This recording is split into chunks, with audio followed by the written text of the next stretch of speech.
oil companies like BP to have a special interest in Iranian economy and Iranian oil, and they had to go and start going the line and start just like other normal companies, and there was no special treatments for them anymore.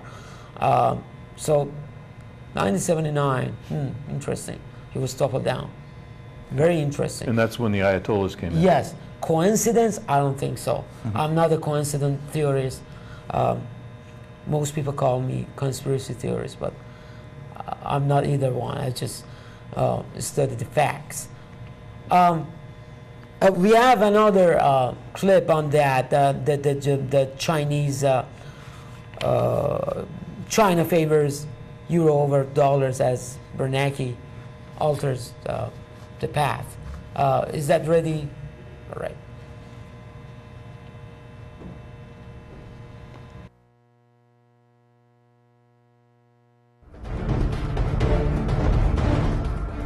I'm Christy Duffy for Smart Trend News. China, with the world's largest foreign exchange reserves at $2.45 trillion, is favoring the euro and the Japanese yen over the U.S. dollar. Asian central banks, which hold 60% of the world's foreign exchange reserves, are turning away from the dollar. Concern about weakening U.S. growth and the Treasury's record borrowing have led to the switch toward euro assets to safeguard reserves. Japan's Ministry of Finance said that China bought 1.73 trillion yen, or approximately $20 billion, more Japanese debt than it sold in the first half of 2010, making this the fastest pace of purchases in at least 5 years.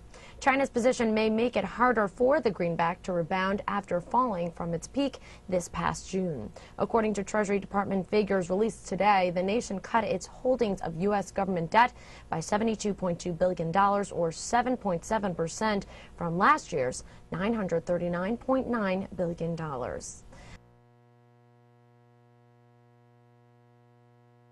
Thank you so much, Sam.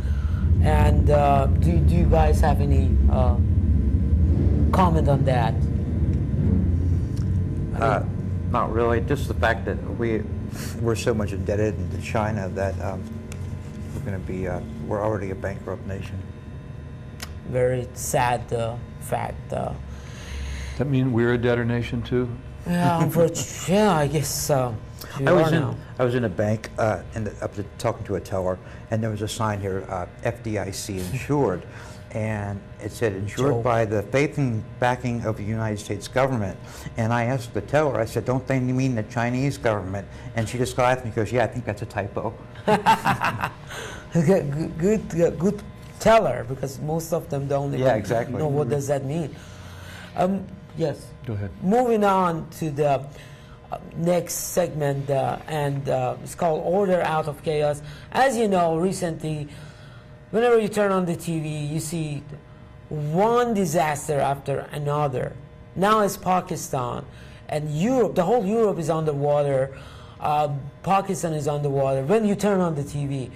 And lots of religious groups talk about the God's wrath and it's end of time and things like that.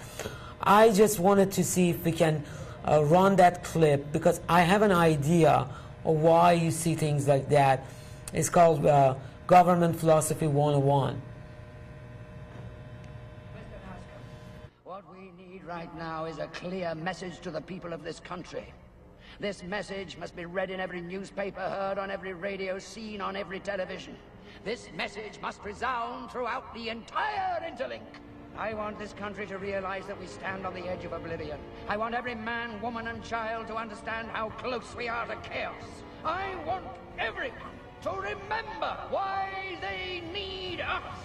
In the former United States, civil war continues to devastate the Midwest. Scientists attribute this latest water shortage to the lack of rainfall the last 2 years.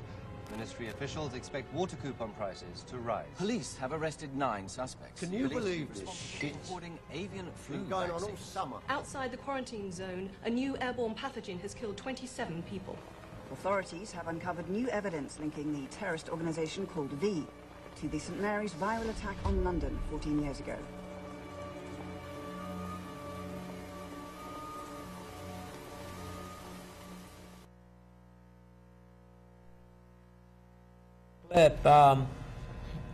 As you saw that those who create, they create the problem, reaction, solution.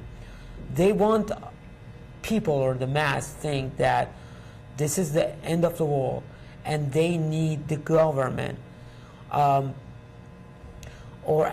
as they call themselves, the gods on this planet, because there is a God in the sky, or as I call that entity, the Big Daddy, you know, in the sky. And then there is a Big Daddy over here on this planet.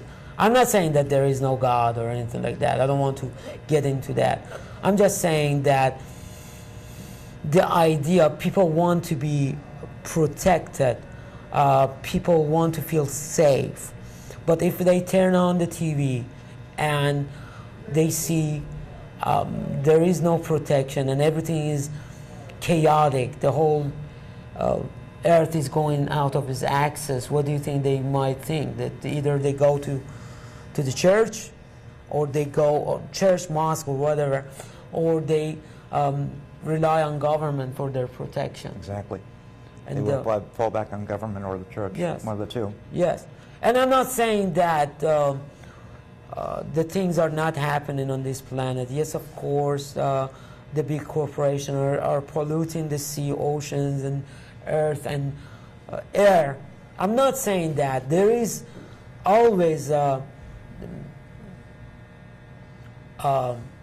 would say, always corporations want to save up money, and because of that, they pollute the earth, the sea, the ocean, and the air.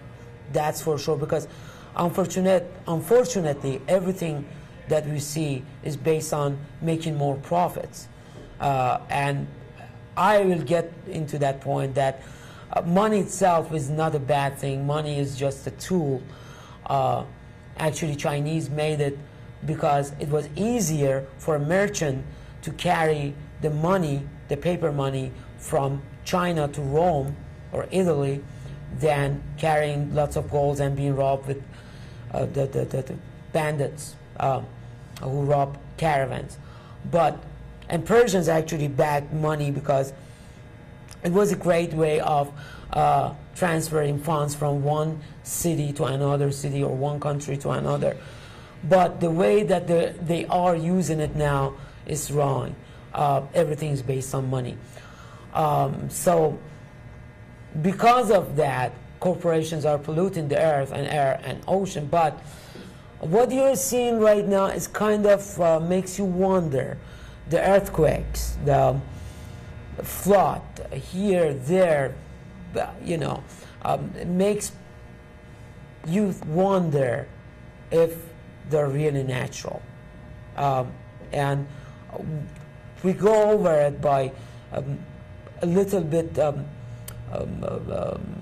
researching on HAARP programs and what does that mean and things like that. But it seems that what we are witnessing right now on TV is not 100% natural, and even if they are, the way that the media is covering them is way too different than, let's say, covering the news that you need to know, like about your future, your how much debt we are having and things like that. And by the way, who are they that I kept saying they? Any idea who are they? Yeah, I've got a good idea. They're okay. The guys you've been talking about, the corporatists, yep. The moneyed elite. Yeah. They've been doing this kind of stuff for a long, long time. Yeah. And they hold the purse strings. Yep. Jordan Maxwell has a very great section on this. I wonder if the clip is ready. Jordan Maxwell says, "You are property of the Rothschild family." I wonder if that is ready or not.